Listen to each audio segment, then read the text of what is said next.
나의 말에 귀를 기울이사 나의 심정을 헤아려 주소서. 예. 내 기도 소리를 들어주시라는 거죠. 그리고 나의 심정, 나의 마음을 헤아려 주세요. 이렇게 기도하고 있습니다. 특별히 부르짖어 기도하고 있는데 언제 기도하고 있습니까? 아침에 기도를 하는데 주께서 나의 소리를 들으시고 아침에 내가 주께 기도하고 바란다. 이스라엘은 보통 아침 제사, 저녁 제사를 드리고 있습니다. 그런데 이제 아침이라는 것은 첫 시간을 이야기하고 그리고 일을 시작할 때 계획하고 보는 시간이겠죠.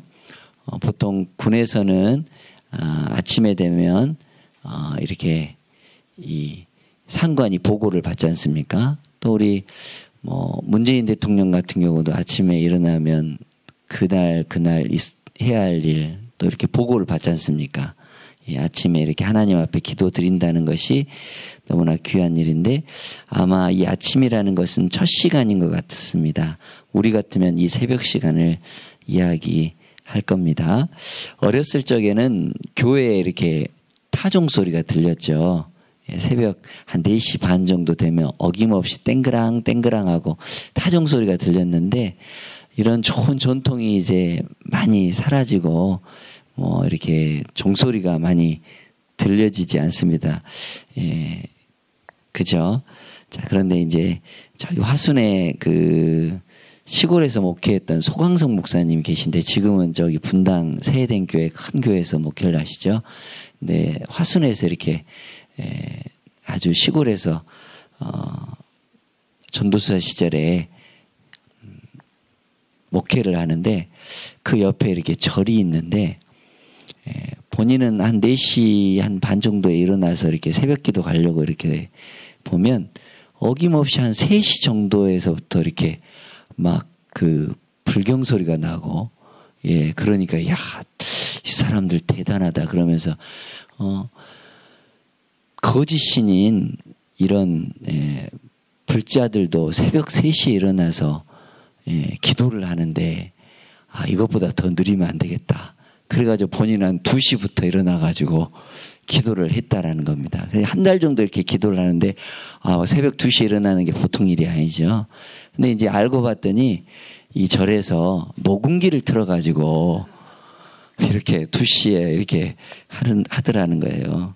그래서 믿지 않는 사람들도 정말 이렇게 지극정성으로 깨서 기도하는데 그러면서 이제 새벽 기도의 중요성을 알고 일찍 일어나는 습관을 가졌다고 그런 얘기를 하시는데 그렇습니다. 아침 그 시간은 가장 고요하고 좋은 시간 아니겠어요? 우리의 첫 시간을 하나님께 드리는 이 귀한 시간, 하나님께서 반드시 우리의 기도를 들어주시고 계신다는 겁니다. 우리의 기도를 들으시는 분은 주님이시죠.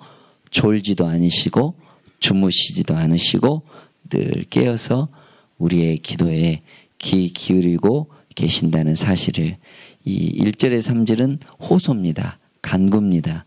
아침의 기도, 특별히 나의 왕, 나의 하나님 이러면서 이렇게 기도하는 그런 시인을 볼 수가 있고요. 4절에서 6절에서 보니까 주라는 표현이 나오고 있는데 우리 주님은 어떤 분인가? 죄악을 기뻐하지 않으시죠. 그 다음 악이 주님과 함께 머물지 않죠. 5절에 보니까 오만한 자들이 하나님 앞에 서지 못합니다. 그리고 하나님은 행악하는 사람, 악을 막 이렇게 따르고 쫓고 또 악을 행하는 그런 사람들은 미워하신다. 또 거짓말하는 자들을 하나님은 멸망시키신다. 마치 항아리를 철장 권세로 깨트리듯이 깨트리신다. 또 여호와께서는 피 흘리기를 즐기는 자, 속이는 자 싫어하신다. 다윗을 대적하는 사람들이 얼마나 많았겠어요. 악을 행하는 사람들이 얼마나 많았고 또 본인의 이 목숨을 앗아가려고 하는 원수들이 얼마나 많았겠습니까? 1절에 3절에 하나님은 나의 기도, 아침에 이 예배 기도를 들어주시는데 대적들은 하나님을 경배할 수 없다라는 그러한 소원을 담고 이렇게 기도하는 것입니다. 예, 하나님은 정의로우시죠. 공의로우십니다. 예, 그래서 누가 주님 앞에 설 수가 있겠습니까? 오직 의인은 믿음으로 말미암아 산다라고 했습니다. 사도 바울은 내가 복음을 부끄러워하지 않는데 이 복음은 모든 믿는 자에게 구원을 주신 하나님의 능력이 된다고 했죠. 그 복음에는 하나님의 의가 나타난다고 했습니다. 우리가 의로운 인생이 아니죠. 우리는 다 누더기 옷을 입은 그러한 죄인들입니다. 그런데 우리 예수님을 이 땅에 보내주셔서 그의 십자가의 보혈의 은혜로 말미암아 우리를 이렇게 의의 옷으로 바꿔 주셨다라는 겁니다. 마치 요셉이 감옥에서 죄수의 신분으로 있었죠. 그런데 하나님께서 그를 이렇게 죄수의 신분을 벗기고 세마포 옷을 입히고 왕 앞에 세워 주시듯이 우리 주님도 우리의 더러움과 죄와 또한 모든 것을 예수의 거룩한 피로 예수님의 은혜로 이렇게 씻어주시고 새롭게 해 주셨다는 거예요. 이게 우리 어떤 행위라든지 또 어떤 우리 선행이라든지 그런 것으로 되는 것이 아니라 오직 믿음으로 된다는 겁니다. 그래서 믿음에 이르게 하나니 오직 의인은 믿음으로 말미암아 살리라 했습니다. 의롭게 된 사람의 변화, 마치 신부님 편에서 하늘나라 왕자 공주처럼 이렇게 신분이 바뀌게 된다는 것입니다. 죄인들, 악인들, 또 오만한 자들은 하나님의 그러한 의로움 앞에 절대 설 수 없는 것입니다. 그러나 회개하고 돌이키고 주님 앞에 오면 주님은 어떤 허물도 어떤 죄도 다 용서해 주시고 깨끗게 씻어 주신다는 거죠. 세상 사람들은 자기 힘대로 살고 자기 멋대로 살고 자기 자유대로 삽니다. 그런데 거기에는 소망이 없죠. 거기는 구원이 없습니다. 거기는 참 은혜가 없는 것이죠. 그러나 주님을 의지하고 주님을 따라 사는 사람들은 복된 사람들입니다. 7절에 그것이 반전이 되죠. 우리 한번 읽어보도록 하겠습니다. 오직 나는 주의 풍성한 사랑을 힘입어 주의 집에 들어가 주를 경외함으로 성전을 향하여 예배하리이다. 아멘. 4절에서 6절은 죄와 악이 있는 사람들은 주의 전에 들어가지 못하는데 오직 나는 아침에 제사를 드리고 주님 앞에 기도를 드리는 나의 소리를 들으시는 주를 의지하는 나 다윗을 얘기하는데 또한 우리를 또한 이렇게 대비시켜 볼 수가 있습니다. 오직 나는 주의 풍성한 사랑을 힘입어 라는 겁니다. 그냥 찔끔찔끔 주는 것이 아니라 풍성하게 흔들어서 넘치고 또 거기에 더 얹어서 안겨주시는 분이 바로 우리 하나님이신 줄로 믿습니다. 주의 집에 들어가, 주의 집은 성전을 이야기하는 거죠. 어떻게 보면 교회를 얘기하는 거고 하나님의 공동체, 의인은 주님의 모임, 그걸 기뻐하시는데 이 모임에 들어온다는 거죠. 주의 집에 들어가서 주를 경외함으로 성전을 향하여 예배한다. 예배하는 것이 얼마나 귀한 일입니까? 예배하는 것이 얼마나 감사합니까? 우리가 날마다 하나님 앞에 예배 드릴 수 있는 것이 얼마나 감사해요. 어제도 사모님이랑 같이 우리 집사님이랑 그 파리로 우리 기도회를 같이 갔다 왔는데 북한에 대한 이야기도 해주시고 또 이 광주의 YWCA 그 조아라 장로님 그 얘기도 해주시고 보면 참 어려운 환경에서 하나님께 부르짖으면 하나님이 해결해 주시고 하나님이 도와주시고 하나님 풍성하게 해주신다라는 겁니다. 조아라 장로님 그 얘기를 듣고 저도 참 많이 이렇게 마음에 감동을 받았는데 유동의 YWCA 그 지을 때 4층 건물이었는데 도저히 5.18 이 피해 본 사람들 도와주기 위해서는 6층으로 지어야 되겠더래요. 그래가지고 그 공사비가 한 20억이 더 이렇게 추가가 되는데 그 돈이 뭐 어디가 있겠어요. 이렇게 대한적십사 박경서 그 박사님을 통해서 이 유럽에 있는 이 제네바에 있는 이런 그 국제단체에 도움을 요청하는데 8분이 오셨더래요. 그래가지고 1시간 동안 이분이 이렇게 호소를 하고 이야기를 하는데 그분들이 그 이야기를 듣고 다 이 광주의 이 5.18 그때 피해보고 아픔을 가지고 그 사랑으로 품고 그래서 그렇게 호소했더니 그분들이 다 울고 거기서 100만 달러 10억이 이렇게 모금이 되더라는 겁니다. 그래서 그분이 하나님은 살아계시다. 성령님이 함께 하시다. 그래서 그렇게 지었다는 이야기를 듣고 역시 하나님께 예배하고 하나님께 의롭게 살려고 하고 또 어려운 사람을 도와주려고 하고 하나님의 그 사랑의 정신, 이웃 사랑의 정신을 가지고 나아가면 반드시 그 길이 있다라는 그런 감동을 어제 받고 왔는데 북한에도 지금 많이 이렇게 시학교에서 어렵게 이렇게 신앙생활을 하고 있지만 반드시 하나님께서는 그들의 호소를 들으시고 기도를 들으시고 부르짖음을 들으실 겁니다. 우리는 이렇게 예배할 수 있는 좋은 환경 아닙니까? 시원하게 이렇게 에어컨도 틀어주고 보호해주고 그리고 좋은 환경 속에서 우리가 이렇게 하나님께 예배합니다. 우리가 예배하는 일, 하나님 앞에 나와서 찬송하고 기도하고 말씀 듣고 성경을 보고 묵상하고 너무나 귀한 일입니다. 이 귀한 일에 더욱 우리가 자녀들과 더 힘을 쓰시고 하나님께 참 예배자가 되는 은혜가 있기를 바랍니다. 8절에서 10절에 보니까 원수들이 있는데 여호와여 원수들로 말미암아 나를 인도하시고 주의 길을 내 목전에 곱게 하소서. 악한 사람들은 삐딱하죠. 악한 자들은 어떻게 보면 이렇게 이 길이 굳어 있습니다. 이렇게 굽어 있죠. 그런데 우리 주님의 은혜의 이 시온의 대로는 활짝 열리게 되는 줄로 믿습니다. 주님께서 그렇게 인도해 주시라고 기도하고 있죠. 그리고 그들의 입에는 신실함이 없다. 악한 사람들 이랬다 저랬다 믿음직하지 못하다라는 겁니다. 그런데 우리 주님은 신실하시다. 그래서 오 신실하신 주 내 아버지여 이렇게 우리가 찬양 부르고 그러지 않습니까? 그리고 하나님 한 번도 나를 실망시킨 적 없으시고 우리를 신실하게 미쁘시고 의롭게 우리를 인도해 주시는 분. 그러나 어떻습니까? 악인들은 그 마음이 마음이 심히 악하며 마음이 악하니까 그 말도 악하고 그 행동도 악한 거 아니겠어요?